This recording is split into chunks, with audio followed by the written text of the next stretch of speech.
নমস্কার বন্ধুরা, কেমন আছো সবাই? আশা করছি সবাই খুব ভালো আছো, সুস্থ আছো, আর আমিও ভালো আছি।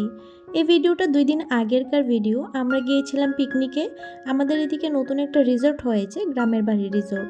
তো সেই জন্য তোমাদের সঙ্গে ভিডিওটা শেয়ার করছি। আসলে আমি ভেবেছিলাম পিকনিকের কোনো ভিডিও তোমাদের সঙ্গে শেয়ার করব না, কিন্তু এটার ভেতরটা এতটাই সুন্দর, তো সেই জন্য তোমাদের সঙ্গে শেয়ার করছি। আর শেয়ার করব না বলে আমি কিন্তু ভিডিওটা এইভাবেই করেছি। তো আমি যদি এটা জুম করে দিতাম তোমরা কিন্তু এটার কোনো কিছুই বুঝতে পারতে না, তো সেই জন্য এইভাবেই দিয়েছি। তোমরা একটু প্লিজ অ্যাডজাস্ট করে দেখে নিও।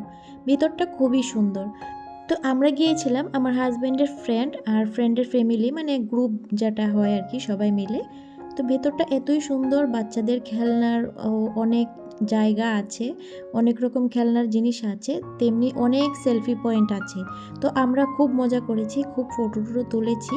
আর এই যে কিছু তোমাদের জন্য শেয়ার করার জন্য একটু একটু করে ভিডিও করেছি। আর রাতের বেলা লাইটিংটা আরও বেশি সুন্দর, তোমাদের সঙ্গে রাতের বেলাটাও শেয়ার করব। তো তোমরা অবশ্যই কিন্তু জানিও যে এই পিকনিক স্পটটা কেমন। যারা ত্রিপুরা থেকে আমার ব্লগ যদি দেখে থাকো অবশ্যই তোমরা একদিন যেও, যারা যাওনি আর কি। আর এখানে শুধু 2টা পার্টি, মানে পিকনিক করা যায় একদিনে। তো আমরা ছিলাম আর একটা পার্টি ছিল। তো 2টা পার্টি করেই পিকনিক স্পটটার জন্য এখন পর্যন্ত রেডি করা আছে। আর এদিকে দেখো এখন সন্ধ্যা হয়ে গেছে আর সব দিকে লাইটগুলি দিয়ে দিয়েছে। আর এখন না জাস্ট অসাধারণ লাগছিল, মানে এত সুন্দর লাগছিল লাইটিংগুলো। পিকনিক স্পটটা কিন্তু অনেকটাই বড় আছে, বাচ্চাদের জন্য বিশেষ করে খুবই মজার হয়। আমাদের ছেলেমেয়েরা তো সারাদিন খেলাধুলা করেই কাটিয়ে দিয়েছে। আর তোমরা যারা মনে করো পিকনিক করবে না, আমি যারা ত্রিপুরায় আছে যদি কেউ দেখে থাকে তাদের জন্য বলছি, পিকনিক না করলেও কিন্তু পার হেড 70 রুপিস করে গিয়ে ঘুরে আসতে পারো। তো দেখো তারপর পিকনিক থেকে চলে এসে এই যে রাতের বেলা আমার ছেলের এই যে হোমওয়ার্ক দিয়েছিল, হোমওয়ার্ক বা প্রজেক্ট বলতে পারো, স্কুল থেকে একটা পেপার দিয়ে দিয়েছিল, বলেছিল যে 10টা করে হ্যাপি নিউ ইয়ারের কার্ড বানিয়ে নিয়ে যেতে। তো ও আর কোথায় করবে, তো আমি যতটুকু পারি আমি ততটুকু করে দিলাম আর কি। যদিও আমি কিন্তু ভালো ড্রয়িং করতে পারি না, তো যতটুকু পারি ততটুকু করে দিয়েছি। আর ও একটু একটু কালার করেছে, কালারও ও সব করতে পারেনি, কারণ একসঙ্গে তো টায়ার্ড হয়ে আছে, 10টা একসঙ্গে করা তো ওর জন্য পসিবল না। আর এই যে লেখা দেখেছ, ক্যাপিটাল লেটার স্মল লেটার সব গুলিয়ে ফেলেছে। তো প্রথম প্রথম কয়েকটা ও লিখেছে, বাকিগুলি না আমিই করে দিয়েছি। তো তোমরা অবশ্যই কমেন্ট করে জানিও কেমন হয়েছে। আসলে আমিও কিন্তু এত ভালো ড্রয়িং পারি না, তো মোটামুটি করে দিয়েছি। আর লাস্টের এই 2টা না অনেকটা লেট হয়ে গিয়েছিল, তো 2টা আর কী করবো ভেবে পাচ্ছিলাম না, 2টা একরকমই করে দিয়েছি।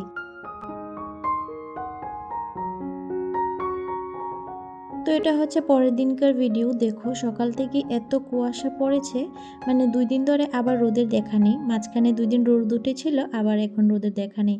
আর গাছটাতে এত ফুল ফুটেছে, ভাবলাম তোমাদের সঙ্গে একটু শেয়ার করি। মানে এত ভালো লাগছিল সামনে থেকে, কি বলবো।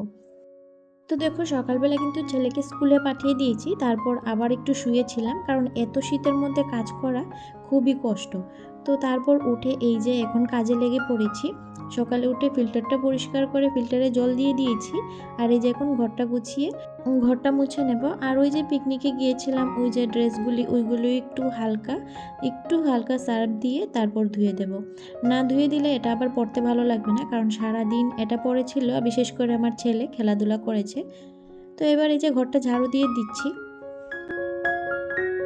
আমার লাস্ট ব্লগে কমেন্ট করেছে বসু কৃষ্ণা, লিখেছে সোফাগুলি এখন যেভাবে দিয়েছো দেখতে ভালো লাগছে। থ্যাংক ইউ সো মাচ দিদিভাই।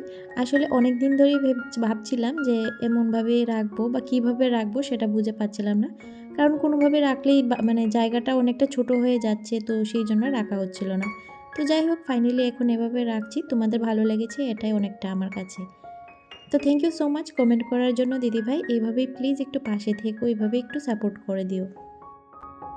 তারপর কমেন্ট করেছে তানিয়া ব্লগ ভিডিও, লিখেছে অনেক সুন্দর আপু, তোমার কথাগুলো খুব খুব ভালো লাগলো, অনেক অনেক ভালোবাসা ও দোয়া তোমার জন্য। তো থ্যাংক ইউ সো মাচ আমার প্রিয় বোন, তুমি আমার সবকটা ভিডিওতে কমেন্ট করো, তোমার কমেন্টটা পেলে আমার এত ভালো লাগে, মানে কি বলবো। তো প্লিজ এইভাবেই সবসময় পাশে থেকো আর আমাকে একটু সাপোর্ট করে যেও। তোমার জন্যেও অনেক অনেক ভালোবাসা, খুব ভালো থেকো।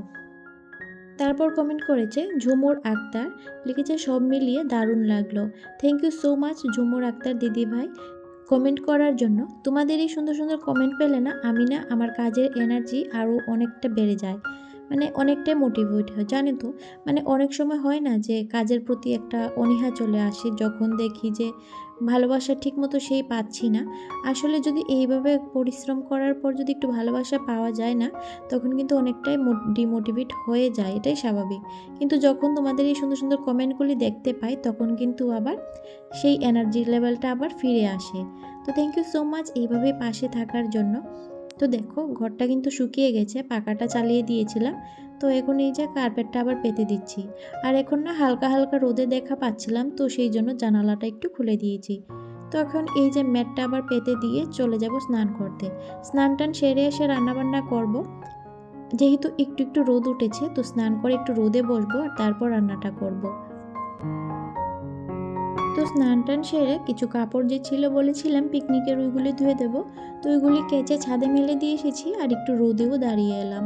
তো এখন এই যে চলে এলাম রান্না করতে। তো মুগ ডালটাই ভেজে নিচ্ছি, ভেজে রেখে দেবো। ওই যে তোমাদের বলেছি সবসময় ভেজে রেখে দিই। আর ওইদিকে একটু মুসুরি ডাল বসিয়েছি। তো দেখো মুগ ডালটা ভেজে কৌটোয় ভরে রেখে দেবো, আজকে আর এটা রান্না করব না। আর এদিকে মসুরি ডালটাও সেদ্ধ হয়ে গেছে, এটা এবার ঘুটে দিচ্ছি। আর তারপর টমেটো দিয়ে দেবো। আর টমেটো আর একটু হলুদ যদি আগে দিতাম, তাহলে কিন্তু ওই ঘোটার সময় টমেটো একেবারে গলে যেত।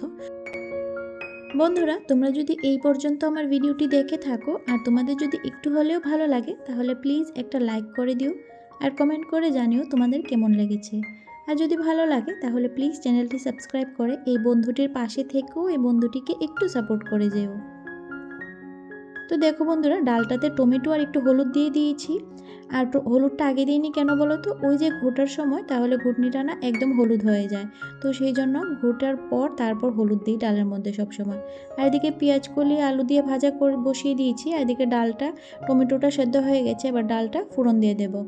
তো সর্ষে ফোড়ন দেবো, সর্ষেটা দেওয়ার পর আমি সবসময় এভাবে ঢেকে দিই, তাহলে সর্ষেটা না ছিটে পড়ে না। আর না হলে দেখবে সর্ষে ছিটে পড়ে, মানে চুলার আশপাশ একদম নোংরা হয়ে যায়। আর অনেক সময় গায়েও পড়ে, সেটা কিন্তু অনেকটাই জ্বালা করে। তো এই যে ধনেপাতা দিয়ে দিলাম, আর এবার ডালটাও নামিয়ে নেব। আর ডাল নামিয়ে এদিকে ভাতটা বসিয়ে দেব।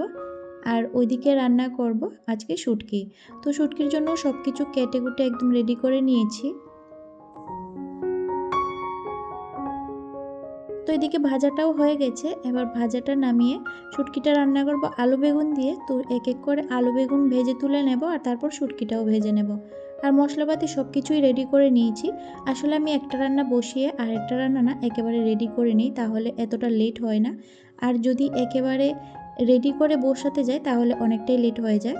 তো যেদিন হাতে সময় থাকে সব কিছু রেডি করেই বসিয়ে দিই। আর না হলে একটা রান্নার জন্য রেডি করে আরেকটা রান্না রেডি করি আর কি, আয়োজনটা। তো দেখো মশলাটা কষানো হয়ে গেছে, আর এবার আলু বেগুনটা দিয়ে দেবো আর তারপর ঝোল দিয়ে দেবো। আর ঝোল ফুটে উঠলে শুটকি দিয়ে নামিয়ে নেব। আর ওই চুলায় কিন্তু ভাতটা হয়ে গেছে, ভাতের ফ্যানটা জড়িয়ে আবার একটু চুলায় বসিয়ে রেখেছি। এবার যে আমাদের চাল এনেছে, এই চালটা না মানে ভাতটা এত তাড়াতাড়ি হয়ে যায়, মানে খুবই তাড়াতাড়ি হয়ে যায়। আর একটু যদি লেট হয়ে যায় তাহলে একদম নরম হয়ে যায়। তো সেই জন্য ভাতটা না যখনই রান্না করি সামনে থেকে রান্না করি, কারণ একটু লেট হয়ে গেলে ভাতটা একদম নরম হয়ে যায়। তো এই যে ডালটাও ঠান্ডা হয়ে গেছে, এটা এখন কৌটোয় ভরে রেখে দেব। আর ওই যে ডালিয়া রান্না করি প্রত্যেক দিন একটু একটু করে নিয়ে রান্না করে নিতে পারবো। তো এই যে শুটকি ভাজি আর ডাল, এই হলো আজকে রান্না বান্না। তো আজকে ভিডিওটা তোমাদের কেমন লেগেছে অবশ্যই কমেন্ট করে জানিও।